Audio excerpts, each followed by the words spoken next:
lads, we're back for another video. Today I'm going to be giving my thoughts on this weekend's Premier League action. A lot of good games, frankly, some kind of crazy games, just it had it all, and that's what the BPL delivers.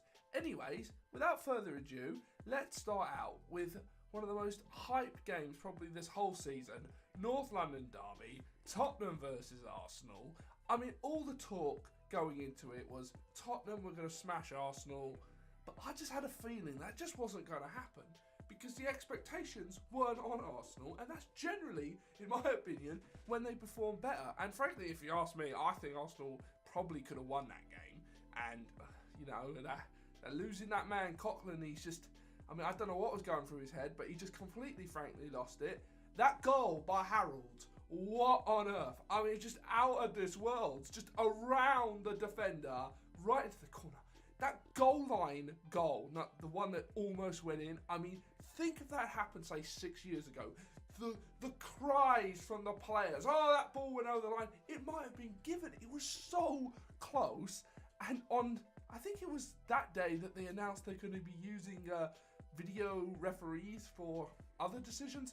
I personally don't really know how I feel about that because, you know, so much is judgment and kind of perspective on it, so we'll see what happens. But back to that game, I mean, it was just, I mean, Tottenham just started out of the blocks, just smashed it, and then Arsenal just kind of came into their game, and really, towards the end of the first half, they had some good chances. Danny Welbeck played really well. I mean, at the end of the day, I think it was a fair result, but Arsenal very easily could have won that game, frankly. But now, let's move on. Chelsea played Stoke, 1-1. Traore started. I mean, obviously, they're resting up for the PSG. Great goal by him. I mean, frankly, Chelsea's season's just been a huge disappointment. I mean, they're 10th with 40 points. I mean, that ain't good enough, frankly. It's frankly pathetic. They can't beat Stoke at home. Stoke are a good team. I mean, there's no denying the fact that they're a very good team, but, you know, probably, you know, they're not, I mean, there's talk that they could get in the top four. That's just not going to happen. I mean, at the end of the day, try and win the Champions League like in 2012. I don't think it's doable, but I think at this point, it's their best chance.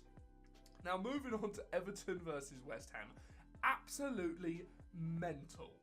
Everton 2-0 up. Lukaku's missing penalties. Adrian's pulling off amazing saves. And somehow West Ham win. The red card that Morales got, nah, didn't really like that. I didn't think that the second yellow was a yellow. There's no denying that. But that first yellow, I mean, it was just kind of, there was a bit of contact there. He just kind of fell down. I mean, why does it have to be a foul or a dive? I mean, he could have just fell down. I really thought that was really soft. But West Ham, I was sitting here looking, you know, watching the results come in Saturday afternoon, and I was thinking, okay, they're 2-0 down, West Ham. They're going to do this again. I think it was against Norwich. I can't remember when it was. I think it was against Norwich, and they did it that time. And I think they drew 2-2, but had very good chances to win. But absolutely mental. West Ham are just doing so well. Can they get the top four? I don't really think they can. I think that the top four is probably going to stay the same with Leicester, Tottenham, Arsenal, and Man City. But I just don't really think. I mean, they're just nuts. I mean, anything can happen, frankly. And that's kind of what this season definitely has been saying, is anything can happen. You can't predict shit because it's just all absolutely mental. Great comeback. Payet, player of the season besides maybe Mahrez and Vardy, if you ask me. Those three been absolutely sensational. Just crazy game. I mean, Everton could have won the game 4-0, but they end up losing 3-2. Now, moving on to Manchester City versus Aston Villa. I mean, this was just a routine win. I mean, Aston Villa just accepted that they're going to go down.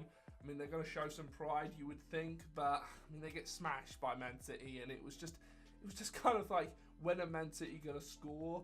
And when they do score one, you would think they did, and they did. I think they scored like 90 seconds after the first one. I think Yaya Toure got the second one, if I'm not mistaken. So, good little win for Man City, but Man City have always been like this. The most inconsistent top team. It's just insane. They have the best squad, and they just do things that don't make any sense. They lose to Liverpool 3-0. Not, you know, Liverpool are a good side, but, you know, 3-0. I mean, saying they're tired. That was just insane anyway. But Man City, I mean, they could win the Champions League, and if he's, you know, he's putting all his eggs into that basket, frankly, and I think they could have easily won the BPL. They have the best squad, you know. And they got Leicester up at the top. It's just mental. Anyways, moving on to Newcastle versus Bournemouth. Bournemouth, what are they about? Newcastle, you spend all this money on the likes of Andros Townsend, John Joe, and this happens. I mean, Newcastle are just a club that should be better than this. I mean, it's just frankly a joke that a club with that sort of stadium, that sort of tradition, that sort of fan base is fighting relegation. I mean, are they going to go down? It frankly looks like it. I mean, you look at the table right now. I mean, it just really looks like, there's 4 teams that are going to go down. Sunderland, Norwich, Newcastle, Aston Villa. Out of those 4, 3 will go down because there's an 8-point gap between 17th and 16th. So, I mean, are Newcastle going to go down? Is it going to be Villa, Norwich and Sunderland? I mean, it's just mental that Newcastle are 19th right now. They're below Norwich on goal difference, but I mean, Newcastle just should be better than this. It's just a joke. But I don't really want to talk about them anymore. It's just kind of weird. Anyways, moving on to Southampton versus Sunderland. 1-1, kind of a pretty standard result. I mean, Southampton, what are they in the table? They're 9th. That's just kind of their steady position. They're always going to be top 10, top half of the table. At this point, they're not playing for anything necessarily. Not so sure if they're in any cups, but they're a solid BPL team at this point. Pretty standard results. Sunderland have really been pushing on, and frankly, Sunderland look more likely to not get relegated than Newcastle. I mean, Newcastle have been relegated before, but I mean, it gets to the point of like, what is going on up there? Now, moving on to Swansea versus Norwich. Swansea look like, I mean, are they too good to go down? They could go down. Then they go to the Emirates midweek. They beat Arsenal. Don't know what's going on there.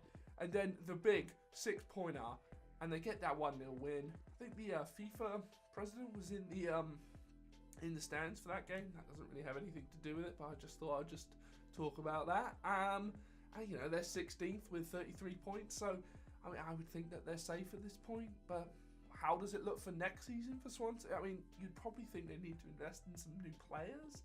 They lost John Joe. I think they've lost a few other players over the years. Who knows? Now, moving on to the late game. Watford, been a very good team this year. 37 points. Probably going to stay up. I mean, I can't, unless they have some sort of calamity, you can't really see them going down. And then they lose to Leicester. Well, everyone loses to Leicester, don't they? Except Arsenal. Arsenal seem to be the only team that can beat Leicester. I mean, what if Leicester win the league? I mean, the scenes. It's just going to prove that money isn't everything, and that frankly a team can beat stars. And frankly, these overpaid players are just not worth it. Mahrez is going to be a very well-paid player at one point. Will Leicester? That's the interesting thing, is will Leicester be able to keep hold of all their players? Because you would think, after the way Mahrez has been playing, that some big hitter, Real Madrid, Manchester United, whoever, gonna come in and they're just gonna want to buy him. I mean, but why leave? I mean, what's the kind of long-term future of Leicester? I mean, can Leicester become a perennial top 4 team like Man City did a few years ago? I don't really know, because Man City injected a lot of money into the club, and Leicester, probably going to win the league. That's just insane. Really kind of hope they do as a neutral. But should be interesting, frankly. See what happens. Now, moving on to the Sunday games. First one was Crystal Palace versus Liverpool. Crystal Palace has been like Liverpool's bogey team. There was the whole Suarez crying incident. There's been other crazy shit that's gone down in South London for Liverpool. But somehow they managed to get a win. They lost Milner. Milner's like manager's favourite player. Every manager he has just loves Milner. He doesn't do anything special. He just runs. He is the most average player, but he just is a good average player. And he gets sent off, and they somehow play better when Milner gets sent off. They end up winning the game 2-1. Benteke with a penalty in like the 96th minute. I mean, can Liverpool push for the top 4? I mean, if Man City keep blowing it, I mean, they've got on 44 points. They're 6 points off the top 4 right now. They do have a game in hand over Arsenal, so theoretically they could be 5 points behind Arsenal if they win their game in hand. I mean, you would think this isn't really their year, but you got to look at Klopp and you got to think the future is bright at Anfield. He's going to get his good players in. He's got a reputation. Players are going to want to come there and play for him. I think the future is going to be good for Liverpool. Now, moving on to the last game, West Brom versus Manchester United. Manchester United on an all credible high. Could it carry on? No, it couldn't. They lose 1-0 to West Brom.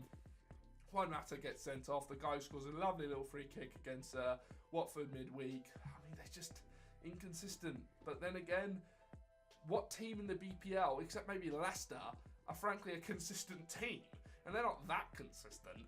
It's just madness. I mean, they're 6th right now, and they are, 3 points behind Man City.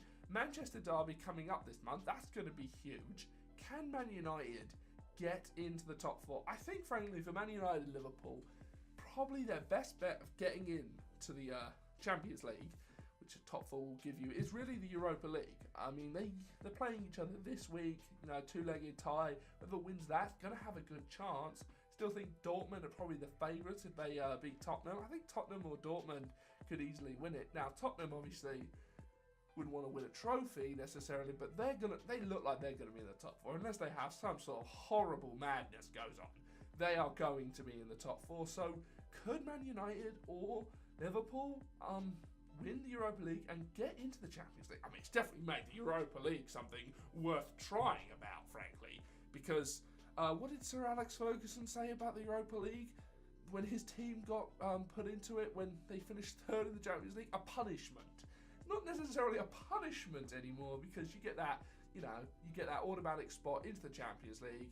That's great for any sort of club because the money that comes from that is just insane. Anyways, those are my thoughts. I'm probably wrong on most things, but make sure to drop a like, drop a comment, follow me on Twitter @FIFA Wisdom, and make sure you subscribe so you catch all my videos. And I'm out. Bye bye.